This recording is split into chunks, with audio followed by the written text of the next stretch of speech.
Okay, we are having all sorts of issues tonight, and I apologize. I think we're back on streaming. It says we are.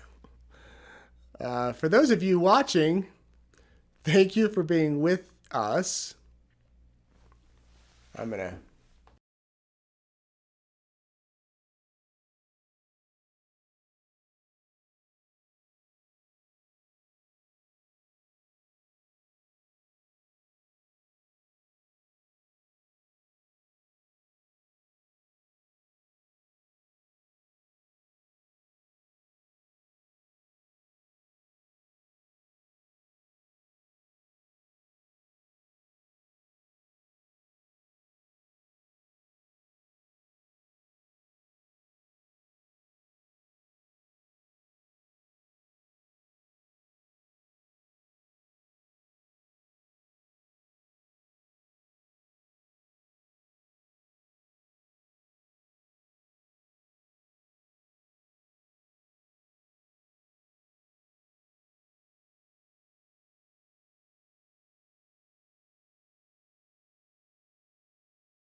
If someone's been described as stiff and potentially dead for a few hours, would you expect that body to be bruised by some kind of external factor at that point?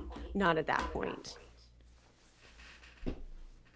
And when we talk about the various ways that asphyxia can occur, can some of those not leave any external signs? Absolutely. Can some of them not leave very many internal signs? Absolutely. Is one of the internal signs of asphyxiation the pulmonary edema? It can be.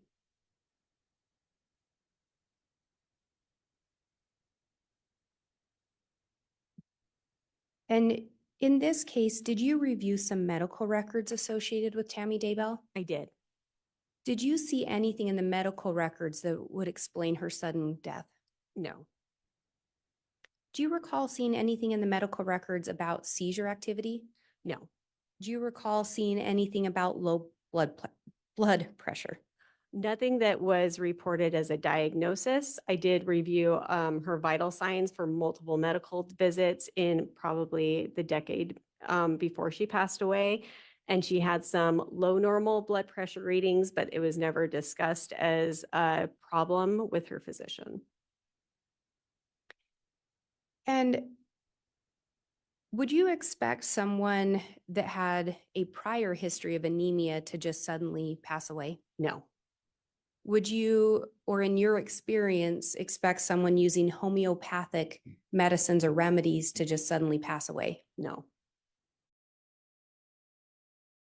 All right, so there was some questions about the essential oils, the homeopathic book that was by Tammy's bed or in her bedroom, and the doctor there said that you would not expect someone to die simply from using those essential oils or the other homeopathic remedies that were in the home.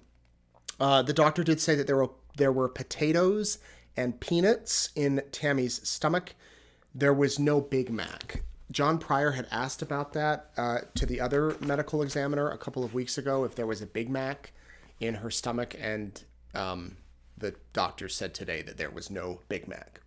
All right, so that was it was fascinating testimony. It was about 40 minutes to an hour. If you're really interested in that, I would recommend going back and watching it if you can, because it was pretty concise. All these people I make notes on, like when the trial's over, I want to do a story with this person and that person.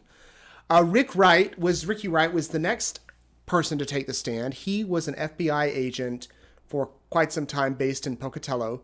He's now a consultant for the FBI, and he went through Alex Cox's digital devices and tracked them and plotted them out. And we're going to break that down tonight as simple as we can.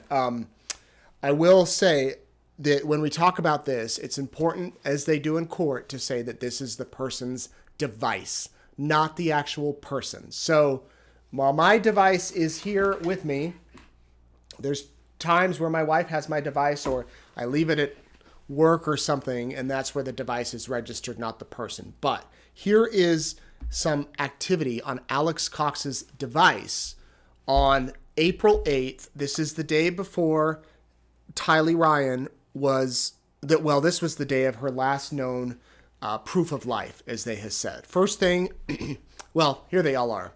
11:32 that morning, Maverick in Rexburg, which is a gas station. 1:29, the west entrance of Yellowstone. 2:30, they're at Old Faithful. 3:04 to 3:22, they're at the Old Faithful Lodge, which is right kind of there by Old Faithful. Then from 3:42 to 4:04, they're at the Old Faithful Rim. Then they're in the parking lot at Old Faithful from 4:15 to 4:27. And by the way, this is the best guess. I don't want to say best guess, but the most accurate information that they could get. It could be somewhere in that area, but obviously they're able to narrow it down from the lodge to the actual parking lot versus the actual geyser, which are several yards apart, more than several yards apart, but quite some distance. Then they're south of Lewis Lake, and again, I say they. Alex was at the park with Lori, Tylee, and JJ. I say they, but this is really where Alex's device was during their trip. South of Lewis Lake at 5:12. At 6:40, they're at the west entrance of Yellowstone National Park, presumably leaving.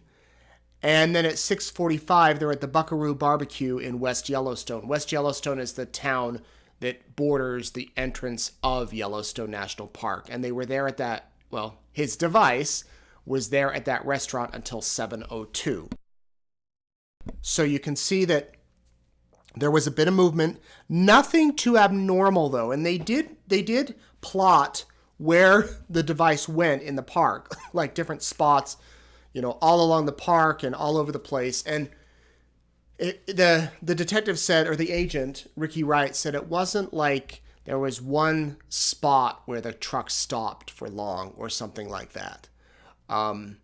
So there's that activity. Now, it was during the course of the day that these photos were taken. And this was the last photo on the left of Tylee and JJ. And there's Alex, and then this was another photo of Lori and JJ. And that photo to me seems like JJ may have been trying to take a selfie with his mom. But these photos were taken in the park, and they did show those photos today during court that shows they were there at the park.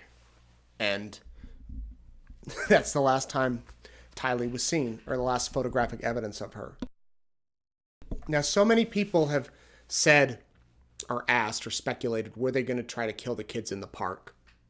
Were they going to push them in a geyser, a hot water geyser, or were they going to do something there in the park? And actually, the witness yesterday talked about maybe it was not yesterday, maybe it was last week, about how they believed that originally, before the kids were found at Chad Daybell's house, they believed that something may have been done to them in Yellowstone.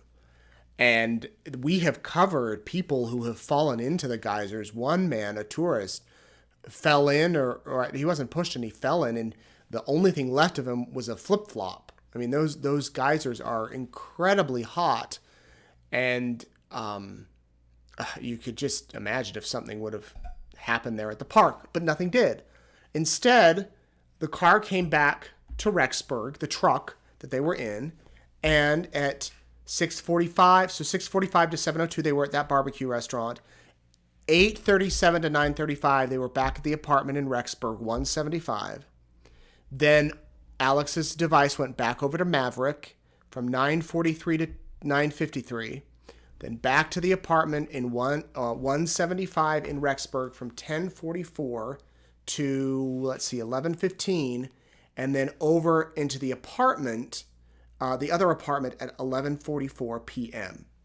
So that was the activity for the evening of September the 8th. And I'm just looking up. I believe that was a Sunday. Let me just pull it up on my phone. It was... Okay, one sec. Lori was in 107. Okay, Lori leased 107. Alex lived in 107, but Lori lived in 175, for those of you asking. So Alex was in 107. Lori was in 175, even though her lease was on both of them. Okay, and then September 8th, yes, that was a Sunday. So that all happened on that Sunday night. And I believe, was that Labor Day weekend? No, Labor Day weekend was the weekend before. Okay. Then on the 9th, the day that really was the focus. Here's where Alex's device was. He was at 175 in Rexburg. Then he was at 107 at 4:37. So 2:42 a.m. he's at 175, apartment 175. And at 2, which is Lori's, at 107, he then is at his apartment 107 at 4:37. Then, let's fast forward a few hours. Approximately 9 a.m., he leaves apartment 107 in Rexburg. 9:15, he arrives at Chad Daybell's home. Between 9:15 and 11:45, he's in the area of the Daybell residence. At 9:21, so that's the general time frame. Now we'll break it down. 9:21, he's behind the Daybell residence. 9:22, he's by a gate on the northwest corner of the property. 10:39, he's behind the residence, along with 10:57, 11:45, and 11:52, he's at Del Taco in Rexburg. So after whatever happened there in the backyard, he went and got a taco. And that kind of shows that his device was on the move. And as other witnesses have testified, there wasn't a lot of proof that he visited Lori Vallows that, in fact, I don't think there was any other night other than the night JJ died, but it wasn't quite that late that he was at Lori's apartment. But that day he was there at 2:42 a.m. So let's go now. Those are the days that surrounding the disappearance of Tylee. Now we'll go into the disappearance of JJ. September 22nd, the day of the week for that is... That's a Sunday too. So exactly 2 weeks later. Here is Alex Cox's movement on that day. First, from that evening, 4:26 to 5:08. It's back and forth between his apartment and Lori's. 4:26, 175, 5:09, 107. Then back to 175, 107. So between 4:26 and 9:56, he's back and forth between the two apartments. Remember, this was the night that Melanie Gibb and David Warwick were there recording the podcast. So if there's a social gathering, it would kind of make sense, I would think, to go back and forth between the two apartments to be with his sister and whatnot. But we don't know what type of plans were being made in this 4-hour period, 4.5, almost 5-hour period. What was being said, and that's the last night that JJ was found alive. But what we do know is that continuing on into the next day, between 12:11 a.m. and 9:41 a.m., Alex Cox is at his apartment. 9:41 to 9:55, he travels from the apartment to the Daybells. 9:55 to 10:12, the device was in the vicinity of the Daybell residence. That is just 12, that's 17 minutes. And when he gets there, he's at the front of the property near the garage, then he's over by the pond at 9:56 and at 10:02, and then at 10:05 he's next to the front of the house, near the front of the house at 10:07. 10:12 he's on his way headed south, and by 10:22 he's back at Lori's apartment. So a lot less time there at Chad Daybell's house on the day that JJ died versus the day that Tylee died the first time around, which, you know, would make sense given the condition of the bodies of both of those children.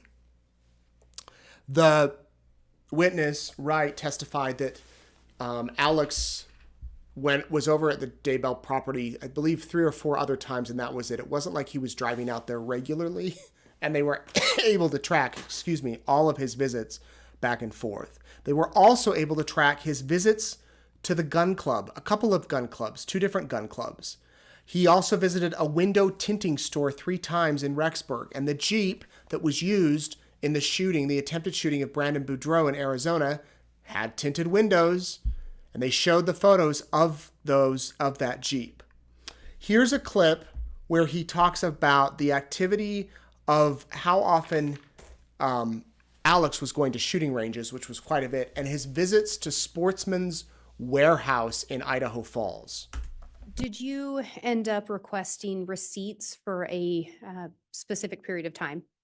Yes, I obtained receipts for a period of time that overlapped this time period that the device seemed to be at the store. So I actually asked for receipts from 15:30 to 16:15 for a 45-minute period. And they provided me every transaction that they had during that time period. It was almost 60 transactions, I believe. Did you review those transaction receipts? I did. I actually reviewed them before I left the area, and then made additional inquiries into a particular receipt that I observed. With those receipts, did some of them have a payment form of a credit or debit card? Yes, they did. Were any of those associated with Alex Cox? No, they weren't. And you talked about a particular receipt that caught your attention. Can you tell me about that? Yes, there was a transaction, and the checkout time for the receipt was 4:11 p.m., so just a minute or so before the device left the area. And it was for 5 items. And the receipt is a little difficult to read, but the 5 items are listed here on the right, and this is how they're listed on the receipt. One was something called M's Woodland Cam. Another one was Kenai Flip Mitt. One was Thermo 3-hole FA. Another item was a Bullfrog Rain, and then a 20-ounce Dr. Pepper. The receipt has some specific information regarding these particular items. And these numbers here to the left of the names are something called a stock keeping unit number. I've heard it referred to as a SKU or SKU. The stock keeping unit number is an inventory control number that was unique to Sportsman's Warehouse. It would identify that specific item in their inventory control system. There's another number underneath these that's marked UPC, and that's the Universal Product Code. And my understanding is that's a unique identifier given to a product by the manufacturer. There was one particular item on this list that caught my attention, and because of that, I wanted to do additional follow-up on it. And what item was that? The Bullfrog Rain. I recognize that name as an item that I was aware was in the possession of the property management company that had cleaned out Lori Vallow's unit, where many of Alex Cox's belongings had ended up after vacating 107. Was that the same property company that had turned over the cell phone we talked about previously? Yes. Okay, so did you catch that? There were camo pants, there was a ski mask, there was gloves, there was the Dr. Pepper. Those Frog Tog pants that the agent referenced, Alex Cox's Homer J. Maximus account had Googled Frog Tog pants around this time. There was a lot of phone activity with Alex's, not just the one phone, but he went to Walmart with his current device to activate a new device. We talked about that last night, about him Googling different stuff. And then there was text messages on the, so he got that phone on October 8th. October 9th is the day Tammy is shot at, and it was activated on that day, the next day. There were 10 text messages between the new device and Chad Daybell between 7:13 p.m. and 10:30 that night. Remember, that's the time frame where Tammy was shot at, and Alex is texting Chad as his wife is getting shot at in the driveway, or around that time. Key point there, I think, for the jurors to realize that why, after Alex has been to the shooting range, he's been to Sportsman's Warehouse, he stopped at Chick-fil-A in Ammon, he did all these things, but it's just a coincidence that his phone also tracked up there at the Daybell home and was also texting Chad. One other interesting point is that there's not a lot of places to pull off around the Daybell home because there's a busy road that goes in front of the house and one that goes down the side. I know because I've been there to try to get video. And we always end up like turning the corner and kind of parking off to the side, but it's still not very safe. There is one spot though. If you go down a ways behind the house, there's a little like place by the canal that runs behind Chad's house that you could pull off and park. Well, that is where Alex Cox's device was the night that Tammy was shot at in the driveway. So it's likely he ran from that spot to do the shooting and then went back to the spot to leave. A couple of days later, on the 17th or on the 16th of October, Alex's device takes a trip to Hurricane, Utah, spends the night, and then the next day it goes to the Las Vegas airport. And then by the next day, it's back in Rexburg.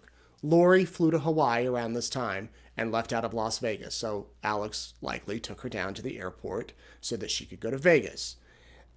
And this is leading up. Remember, this is the 16th, the 17th. Lori goes to Vegas, to Hawaii, goes to Vegas to catch the flight. The 18th is the day before the shooting. That's the day that Alex Cox stopped by the Chick-fil-A. And then that night at 10:07, his phone was pinged or tracked or located at the Salem Church between 10:07 p.m. and 10:45 p.m. And that was, again, on the 18th, the day before the shooting of the attempted shooting. Now, I do want to play a clip that will hopefully answer a question many of you have sent me. And this was asked on Cross. Was a raccoon actually found buried at the pet cemetery when they dug up Tylee Ryan's remains? And today we got an answer to that question. We sent this to Chad about 2. Did you do any investigation as to determining the facts that are set forth in this particular text message? Could you clarify that question? Did you check whether anybody heard a gunshot go off that morning in the neighborhood? During the course of the investigation, investigators did attempt to talk to neighbors about things they might have seen. I don't believe there were any reports of anything like that, but some of that canvass of neighbors happened shortly after the investigation started. Now, by the time we received this was nearly, I guess, more than 8 months later. So I'm not sure any investigation was done about somebody recalling hearing a sound 8 months later before that. Okay. And you didn't verify about whether or not there were any other wild animals in the pet cemetery? So during the course of digging around the property and finding human remains, there were some animal remains that were found. Now, there was a forensic anthropologist on site that told us they were not human remains. What animal they were, I don't recall Okay. what kind of animal they were. And you did confirm that there was at least at least some sort of a pet cemetery there. Is that right? Yes, there seemed to be at least one animal near where Tylee's remains were found, if I recall, but I don't recall if it was a cat or a dog or if we could tell. There's your answer. They can't officially, there was one animal there. They couldn't say if it was a raccoon. He kind of suggested that it might have been a dog or a cat.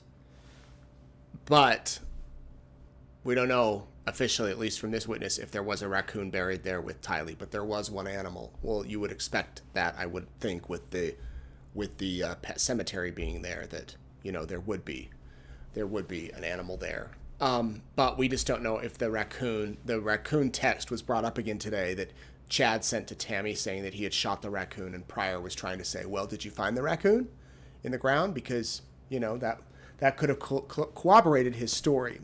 Another part I want to play from John Pryor is a text message that Melanie Gibb sent to Lori, we assume, that night that the last night JJ was seen alive. Remember, Melanie Gibb had testified that her boyfriend at the time, David Warwick, had a horrible nightmare and woke up.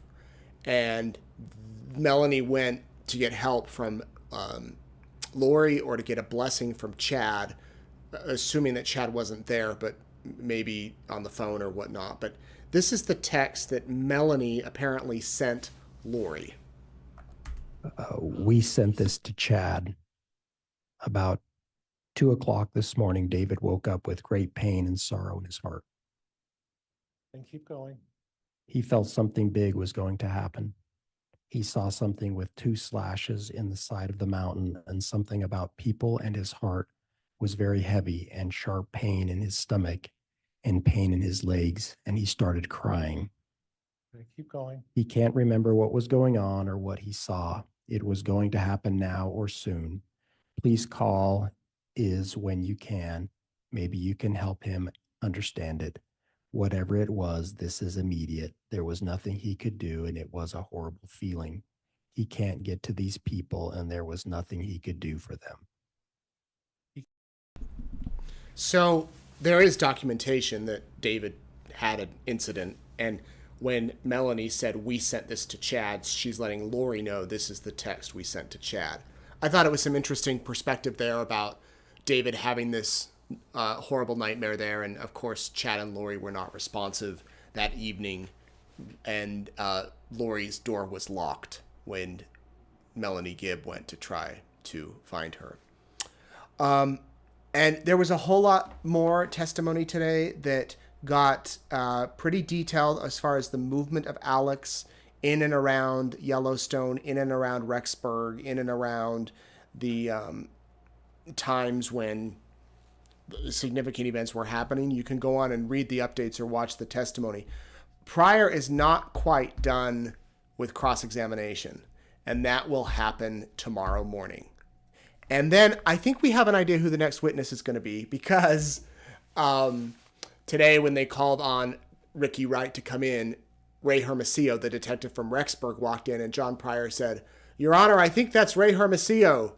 He's big and tough and strong. And they said, wrong witness. So they sent him out and brought in the detective. So I think Ray Hermosillo will be back on the stand tomorrow. Remember, in this trial, he was witness number 1 back on April 10th. Man, April 10th. Remember that? That was so long ago, yet it seems like yesterday. So I think he'll be back on the stand tomorrow along with more witnesses. And I have a bunch of questions that I want to get to. And also, you all are sending me very funny screenshots of the buffering incident we had with the internet earlier of me frozen. So thank you. You guys you're funny. Maybe I'll show you a few in a minute. Let me pull up your questions along with some shout outs. Shelly Richard from Louisiana. She told me the way that it's spelled is Richard. And she's like, everybody here says it wrong. And I said, give me the pronunciation. So it's Richard along with Shelly from Texas. Good to see you both today, and good to meet you, and glad you could come to the trial, and they were in the courtroom today. I hope you enjoyed it, or at least found it educating. John and Judy Fines from Spain. Good to see you. Thank you for messaging me. Teresa Chase, you're sending prayers for me to heal quickly. Thank you. I feel so much better today. I don't know what happened yesterday. I had a really good night's sleep.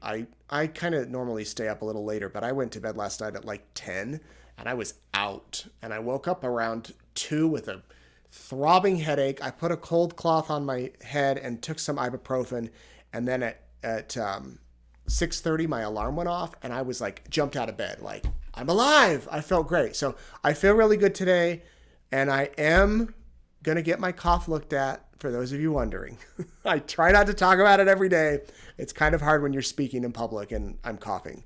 So don't worry about that. Mark Barney, want to give you a shout out. Rebecca Percival, D. Carson, good to see you all. Jenny Bauckham, Ruth Vork, hello to you. Will Weaver, Diana Warner, Rosie Burns, Joyce Kane, Susan Lawrence, Sheila Crossland, and Marcia Day.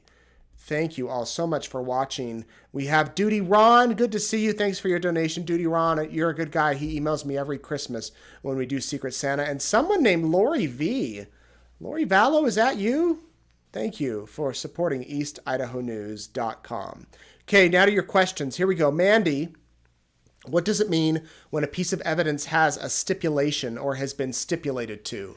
Before the trial, the defense and the prosecutors got together and they said, here's all the evidence we have. Will you stipulate to allow us to get it in? That way, if we bring it up in trial, you don't have to object and we don't have to argue it out. You can just agree to it. Pryor agreed to a lot of evidence. I'm assuming the prosecution agreed to a lot of his evidence. So basically, it's a time saver that we've already agreed to admit this evidence by stipulation before the trial began, and this just helps things move along. All of the evidence, from what I understand, was not stipulated to, just a lot of it was. Okay. Who was granted, this is from Heidi, who all was granted immunity for testifying in either or both of the Lori and Chad Daybell cases, and is immunity granted in both Arizona and Idaho? Well, for immunity to be granted, from what I understand, the prosecutor would have to offer that. So the Idaho prosecutors could not offer that for an Arizona case. Is it possible that the prosecutors here and in Arizona got together and said, hey, why don't we make a deal to so-and-so if they tell us this? Perhaps that could have happened. I don't know. The only person that I know for sure was granted immunity was Zulema, because it was said on the stand. She was asked about it and it was said. But the agreements to all of that, no idea. You could probably assume some people might be, but we know for sure Zulema was. Anita asks, where does Chad eat lunch with you all? Well, he doesn't eat lunch with us. He goes to a separate room, and from what I understand, the jail sends him with a sack lunch. So it's not like he's going and getting Chipotle or Chick-fil-A or something like that. He's getting a sack lunch from the jail, and I don't know what that is, but it's probably a sandwich and an apple or something. Do you know if Jessica says, do you know if Chad was able to listen to any of Lori's trial?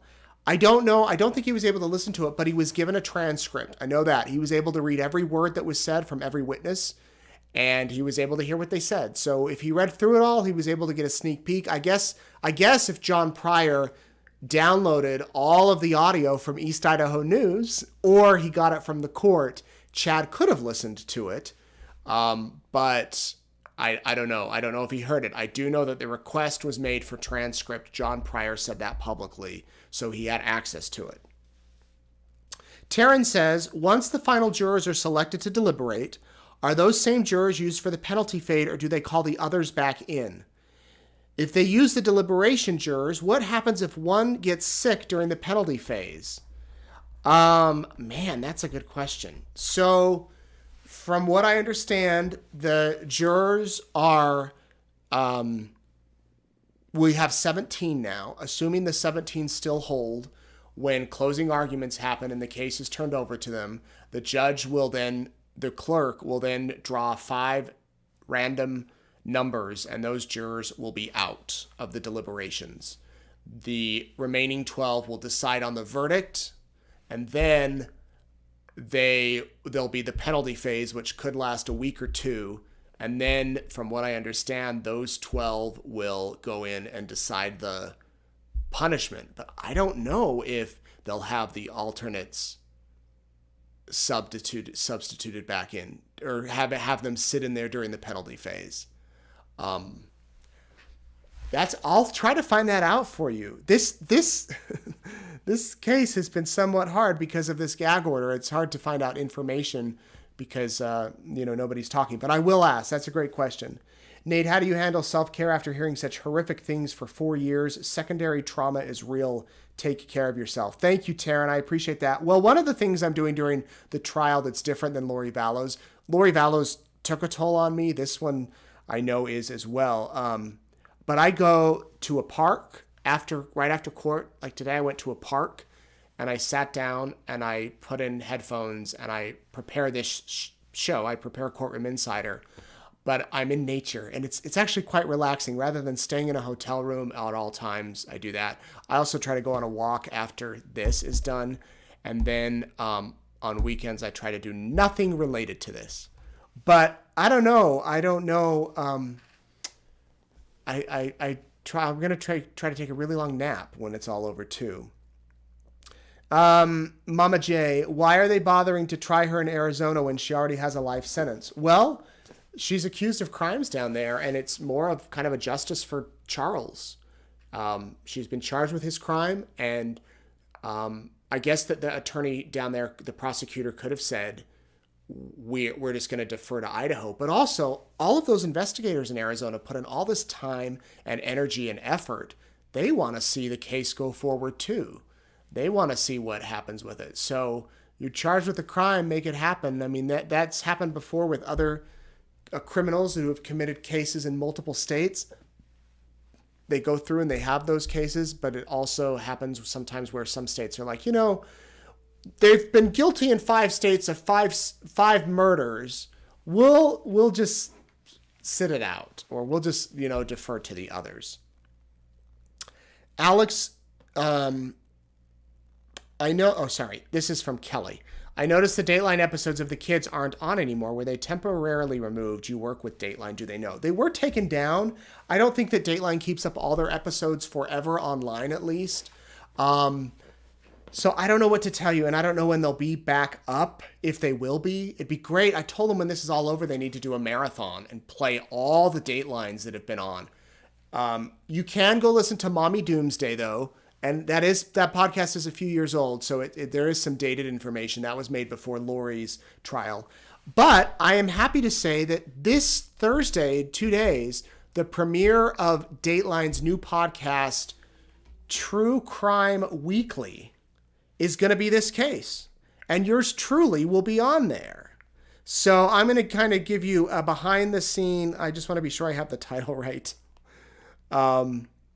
Yes, True Crime Dateline True Crime Weekly. And every week it's going to look at some of the most interesting cases happening around the country. And this is the premiere episode, so you'll have to download that wherever you get your podcasts on Thursday. I wish that you all could go on and watch all the Datelines that have been done on this, but they haven't posted those.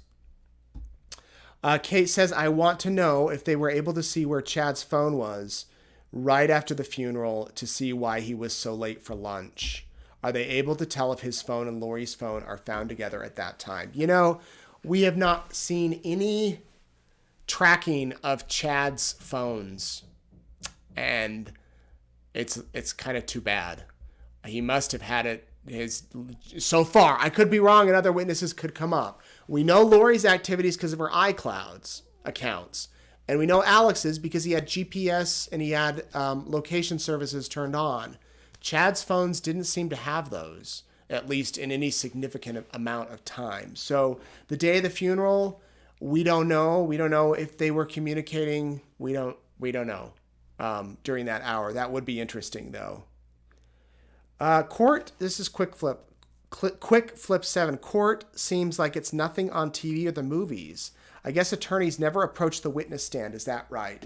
In Idaho, that is right. Or unless the judge allows them. The bailiff takes it. The bailiff walks back and forth. You get permission to do everything from the judge. It just all depends on the state and the judge. I've had several people tell me that they're surprised that the defense attorney and the prosecutors are friendly with each other, that during the breaks they're joking with each other, that they, are cordial with each other. So that I think is a surprise. These attorneys, other than John Pryor, who's based here in Western Idaho, the other attorneys deal with this judge often. They're in his courtroom all the time. So they know each other. They're familiar with each other. Will the prosecution rest this week? Personally, I think so, but don't hold me to that. I hate to make a guess. I think it's coming to a close, if not by the end of this week, I think early next week. If they convict him and give him the death penalty, where do they house him? This is from Darlene. They will house him in the prison. The Idaho Department of Correction will house him. Are there on death row? Are there separate buildings for death row inmates? I don't know if there's separate buildings, but there is separate areas. Are they allowed outside? Are they allowed visits from family and friends? Both good questions, and I think I might have the answer for you here. Just one moment. We just did a story on, or our partners at the Idaho Statesman did a story on the Creech, this guy who was sentenced to death. And they talked about, there are currently 8 inmates, by the way, on death row in Idaho. And Idaho enacted a death penalty statute in 1977. So it's not that long ago. In fact, you want to see the execution chambers? This is the execution chamber. I said chambers, there's one. So this is the chamber looking south. This is where the person lies down. And this is where they are put to death. There's the witness area through glass. And the view from the witness area. And there's where the person is put to death. Here are the inmates currently on death row. This guy, Azad Abdullah, was convicted of first-degree murder for the arson death of his wife in Ada County in 2004. Thomas Creech, 1983. He's been on death row since then. I was 2 years old. He had committed several murders, but what finally got him on death row is he killed another inmate in Ada County. They tried to execute him a few months ago, but they couldn't get a vein. Timothy Dunlap, convicted of first-degree murder for killing a woman in a bank robbery in Caribou County back in 1992. James Harrelson, 1996, first-degree murder for shooting 2 in Bannock County. Eric Hall, 2004, 2 counts of first-degree murder for raping and killing 2 women in Ada County in 2000 and 2003. Gerald Pizzuto, convicted of first-degree murder for beating to death 2 people in Idaho County. Jonathan Renfro, convicted of first-degree murder November of 2017 for the police officer death in Kootenai County. And then the only woman on death row in Idaho, Robin Rowe, convicted of first-degree murder for the arson deaths of her husband, son, and daughter in Ada County. You can see that these people, 93, 2017, that's, I think, the latest. So if Chad gets the death penalty, it will have been 7 years since we've had somebody put sentenced to death. But these are in the 80s, the 90s. There's a 2004. These people wait on death row for a long, long time. And if you want to go on, there's a whole page all about execution procedures. there's a whole page all about residents sentenced to death, the purpose, the facility, all of that. Now, in Idaho, the legislature recently passed a bill that people on death row could die by the firing squad, but there's no facility for that yet. It hasn't been built. It's not set up. So there's a lot of talk that if that was ready to go and if it was set up, Creech, the guy who they couldn't get a vein, he could possibly die that way. But that's, at this point, just some interesting speculation. Okay, I think that's it. I think there's a couple more questions, but I think we'll hold off on tonight. Thank you all for watching and bearing with the technical difficulties. Okay, I do have to show you, because you all sent some funny photos. I do want to show you one of these that just came through. You're so quick on your feet to come up with these things, if it works, about when the internet lags in the hotel. Here is the shot it got stuck on. You can see I'm not very happy. Me when the hotel internet is buffering. There you go. Thanks so much for watching. Back tomorrow, more testimony. Day 24. Yeah, day 24. We're getting there. We're getting closer and closer to a rest and to a verdict and to justice for JJ, Tylee, and Tammy. Thanks for watching. Have a good night.